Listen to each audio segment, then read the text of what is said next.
Assalamualaikum warahmatullahi wabarakatuh. Anak-anak, kita ketemu lagi di pelajaran perkembangan teknologi tema 7. Sebelum kita memulai pembelajaran, alangkah baiknya kita berdoa dulu. Berdoa dimulai.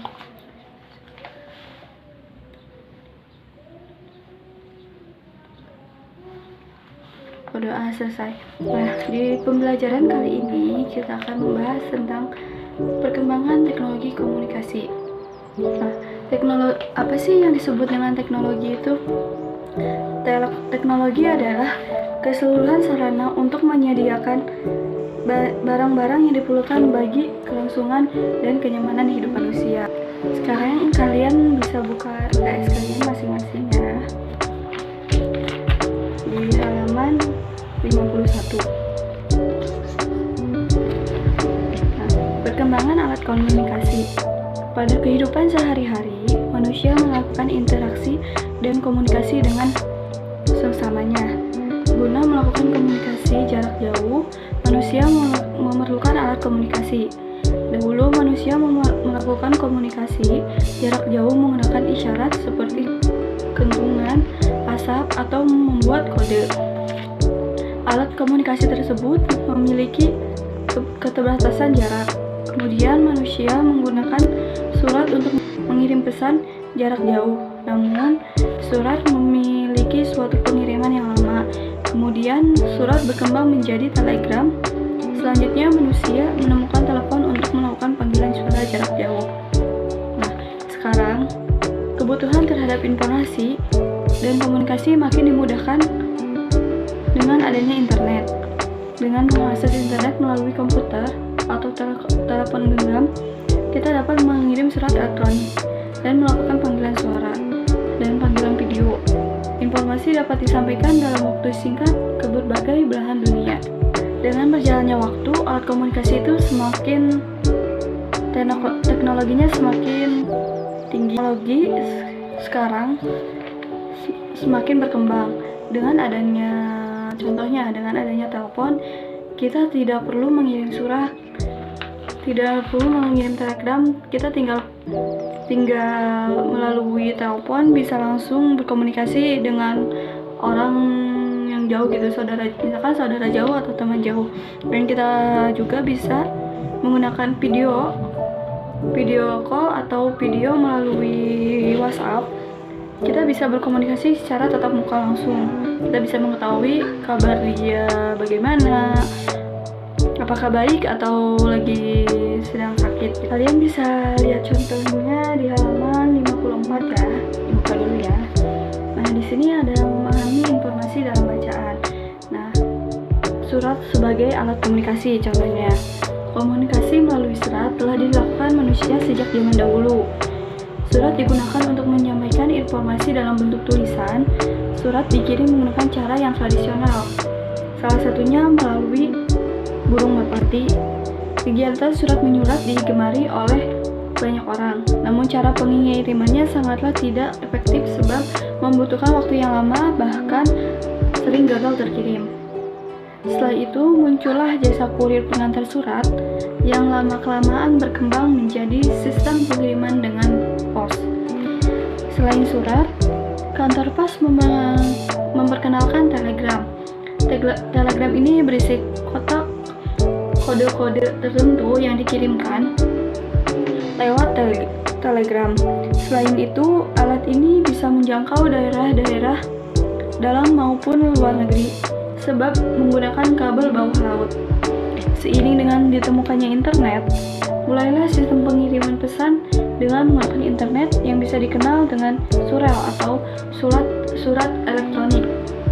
Nah, pengiriman pesan dengan surel dirasa sangat praktis dan dapat dilakukan kapanpun serta dimanapun. Sekarang juga buka halaman selanjutnya ya, 55. Nah, ada contohnya juga. Apa sih keuntungan sebagai alat komunikasi? Keuntungan merupakan alat komunikasi tradisional yang digunakan sebagai tanda informasi kepada warga atau masyarakat sekitar ketika terdapat kejadian tertentu. Kentungan dapat dipukul sebagai tanda bahwa ada pencurian ataupun sebagai petanda bahaya lainnya, seperti banjir, sensor, dan sebagainya. Kentungan masih saja bisa digunakan hingga sekarang. Walaupun sudah berkembangnya zaman dengan alat komunikasi yang lebih modern dan canggih. Selain sebagai tanda adanya bahaya, kentungan juga bisa digunakan sebagai alat petunjuk waktu. Seperti halnya ketika di malam hari kita masih mendengarkan suara kentungan. Jika dipukul sekali, maka tandanya sudah jam 1 dini hari. Jika 2 kali, maka tandanya sudah menunjukkan jam 2 dini hari, dan seterusnya. Bahkan kentungan besar seperti beduk juga digunakan sebagai tanda petunjuk waktu sholat tiba. Nah, buka juga halaman 58 ya anak-anak. Nah, ada contoh sejarah penemuan telepon kabel. Telepon lahir dari penemuan Alexander Graham Bell. Sejak umur 18 tahun, Bell telah bekerja untuk mewujudkan idenya mengirimkan suara. Pada tahun 1874, ketika bekerja pada perusahaan telegram, Bell mengembangkan ide untuk membuat telepon, di mana kabel yang digunakan pada telegram tidak hanya dapat mengirimkan sinyal listrik berupa kode-kode Morse, juga dapat mengirimkan sinyal listrik yang dapat diubah menjadi suara.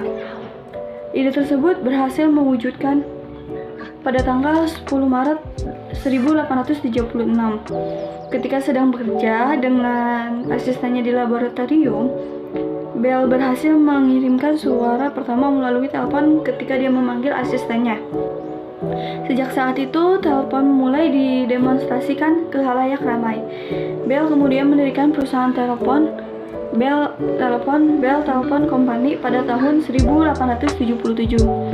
Nah, kabel telepon pertama di luar ruangan dibangun pada tahun 1877 yang mencakup jarak 3 mil atau 4,8 km.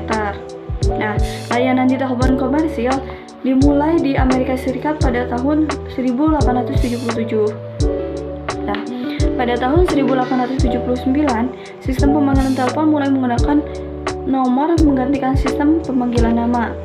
Hal ini untuk mencegah operator yang tidak mengenal siapapun pelanggannya.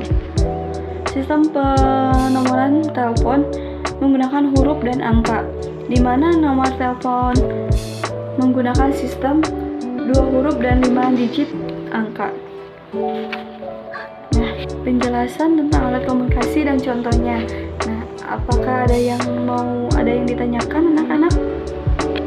Saya mau nanya, apa sih contoh-contoh teknologi komunikasi itu ya Bu? Apa aja contohnya gitu Bu? Contoh alat komunikasi ini seperti kayak handphone kan bisa digunakan, bisa buat telepon, buat video call, atau bisa digunakan sebagai alat bantu untuk kita belajar bisa melalui Google, kayak Google gitu. Nah, kita akhiri pelajaran hari ini. Minggu depan kita bahas lagi tentang perkembangan teknologi komunikasi anak-anak ya.